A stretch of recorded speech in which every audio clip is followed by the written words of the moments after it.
This is Asian Insider, and I'm Nirmal Ghosh. Now, the crisis on India's Himalayan border with China is escalating. To put this in perspective, it has been decades since the two armies actually clashed. But since 2012, and twice in the last 3 years alone, India has been surprised by China edging into what India considers its territory. And this has been taking place in multiple places along the long line of actual control, the LAC, which to be exact is over 4,000 kilometers long. Now, in just a few months, there has been a physical clash in Ladakh without using firearms, which nevertheless left at least 20 Indian soldiers dead. There was very likely a death toll on the China side as well, but we don't know how many dead they suffered.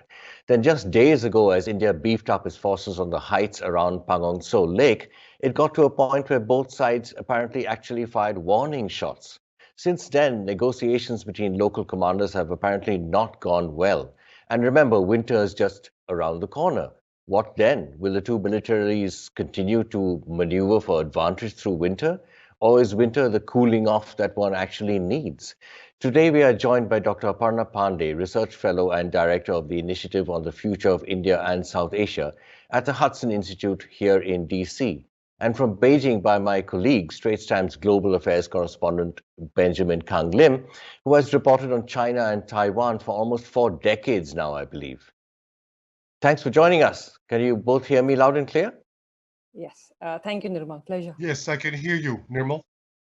Excellent. Now, Aparna, if I may start with you. On September 7th, you wrote, and I quote, China has a win-win game plan.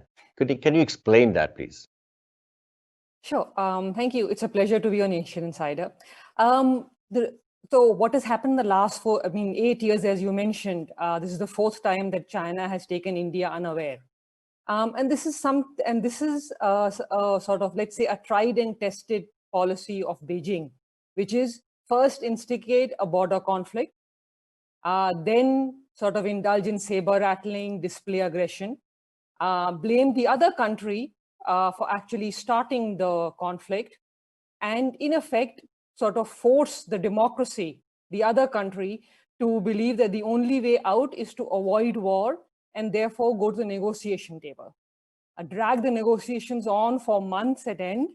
And in the end, sort of China ends up with sort of, very often 8 to 10 kilometers, sometimes 3 to 5 kilometers more. So China ends up with more territory. It doesn't surrender a single inch of what it has taken. But the other side, in this case, India, believes it's avoided war. And that's what China has done for the last 8 years and even in previous times. So China's the perception is that China's intent is actually to gain territory. Yes, every time. Sort of, each of the last few incidents, China has gained territory. Even this time, China has gained between 8 to 15 kilometers in different locations. Sort of in 2017 in Doklam, China sort of is still where it was at that time, despite the few months were a standoff. So China gains territory. India believes it's retained China's friendship and used diplomacy to avoid a conflict. Okay, so Ben, there has been a suggestion that China is engaging in these operations on the LAC to distract from troubles and tensions within China. Some people have said this. Now, how valid is this view? And can you elaborate a bit for us on what we know of internal political dynamics in China and whether that is a factor? Thanks, Nirmal. For China, it's unlikely that they deliberately triggered the clash, right? Amid worsening relations with the US, the last thing China needs at this juncture is more enemies. China has a policy of not throwing the first punch, but China has been coy about revealing scant details about casualties, right? From China's point of view, it's Chinese territory. But China is paranoid and sees India as a stalking horse of the US, right? India, of course, says it has an independent foreign policy, but China is unconvinced. And after Trump visited India, China thinks that Washington and Delhi are in bed, especially after Trump's February visit to India. So China has this policy, you say, of not throwing the first punch. But if you look at, for example, the South China Sea, I mean, for many years now, they have been creating fait accompli. I hate to go back to the South China Sea, but let me push back on that a bit. I mean, they've been creating fait accompli in the South China Sea. That's not throwing punches, but it still remains creating a fait accompli, right? Right. But like you said, it's not throwing the first punch because from China's point of view, it's China's maritime territory. It's China's maritime sovereignty. And so when China was building, building islands, reclamation in the South China Sea, from China's point of view, it's not throwing a punch. It's not firing the first Right. shot. Okay, so Aparna, back to you now. Interesting, the US angle. Now, what are India's options? There is this view in China that India is hand in glove with the US. Of course, India and the US are not formal treaty allies, but they have an increasingly close strategic partnership. China has a close strategic partnership with Pakistan, as we know. India worries about a two-front war. Is India fighting this alone? In some ways, on the Himalayan border, India is fighting it alone. But I would say it's not totally alone, as you know, the military equipment, India has support from France, Israel, even Russia, and other countries and the US. Plus, there has been intelligence coordination between US and India for some years now, including both at Doklam and in 2020. And I would actually push back a little bit, on this notion that India is getting closer to Washington, and that is why China is doing this. The India-China border dispute goes back decades to 1950s, when India was non-aligned. Even during the Bandung conference and the heyday of Hindi-Chini and India-China brothers, and 1962 occurred when India was non-aligned. It was neither with the US nor with the Soviet Union. So I believe that, the China-India border dispute doesn't have to do with who is India's ally. It has to do with how China views India and views territory which it claims is Chinese, and how India believes that territory is India's. Right. So, Ben, back to you. How important is India to China? I mean, we see a lot of saber rattling in the Chinese state media. And as you said, China doesn't want to make more enemies. So, if all that is true, then how far do you think China will actually go on the border issue? And because it does risk diverting attention and resources from other areas, right? Right.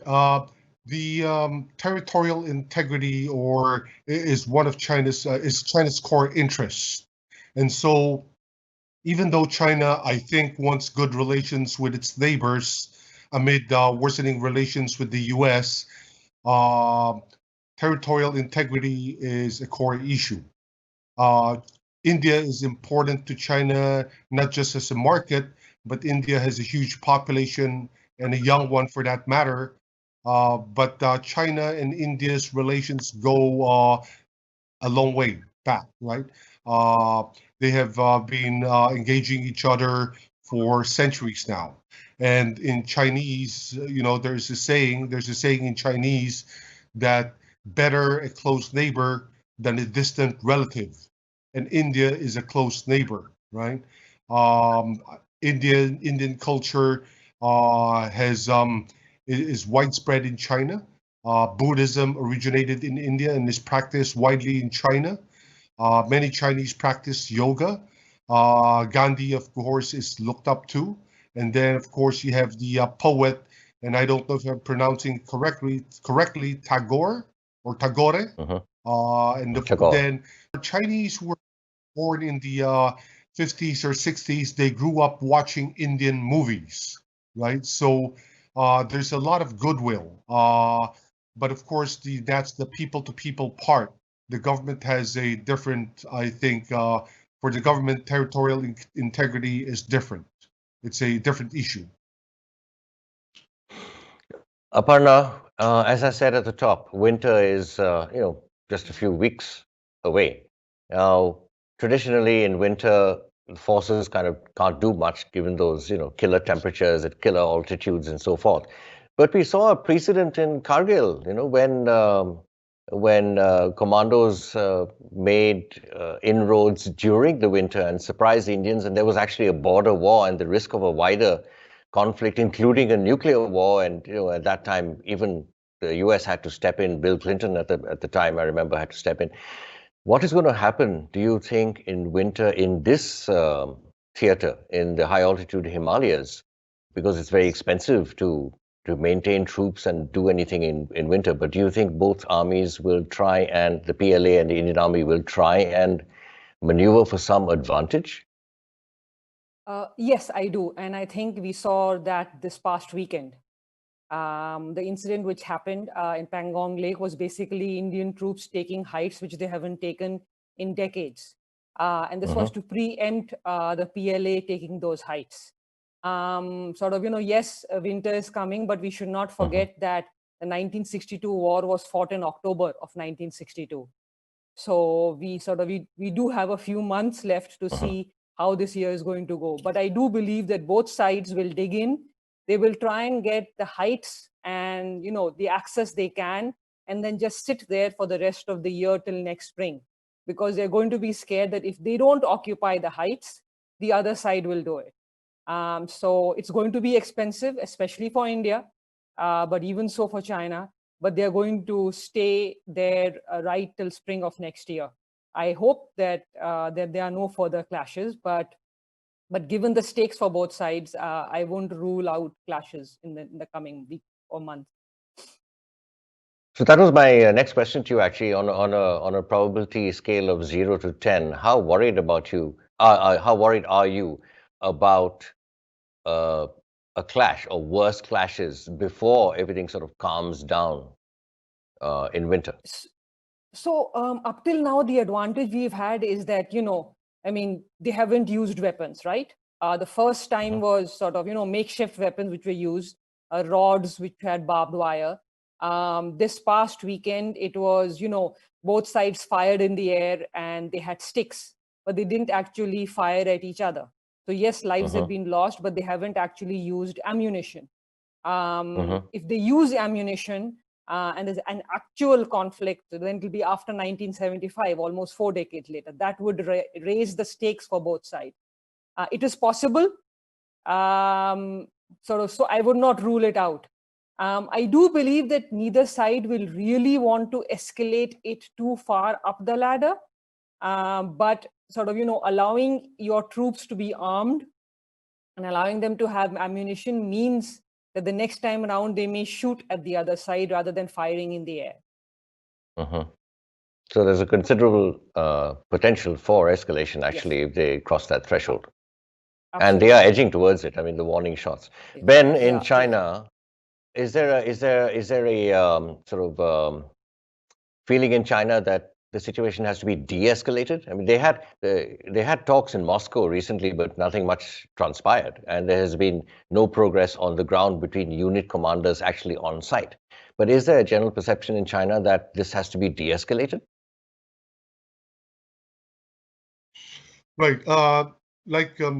Earlier, I was saying that because of the worsening relations with the U.S., I don't think China wants to escalate this, right? But looking at things right now, I don't think there will be, de-escalation anytime soon. It's going to be a standoff. Okay, well, I suppose the best that we can hope for, given the circumstances, is a standoff while more talks go on. And then hopefully winter will sort of freeze the status quo. Pun is unintentional. But I suppose that we have to hope for that. Thank you very much, Dr. Pande, Dr. Aparna Pande, and Benjamin in Beijing. Thank you very much for joining us today on Asian Insider. Appreciate your time. The way things stand on the Himalayan border between India and China, there is actually a greater risk of a wider conflict breaking out there than in any other place, including the South China Sea and the Taiwan Strait. So what happens in the Himalayas is going to be very closely watched and with some anxiety until China and India actually get back to meaningful talks and come to some kind of agreement or modus vivendi out there. For Asian Insider, I'm Nirmal Ghosh.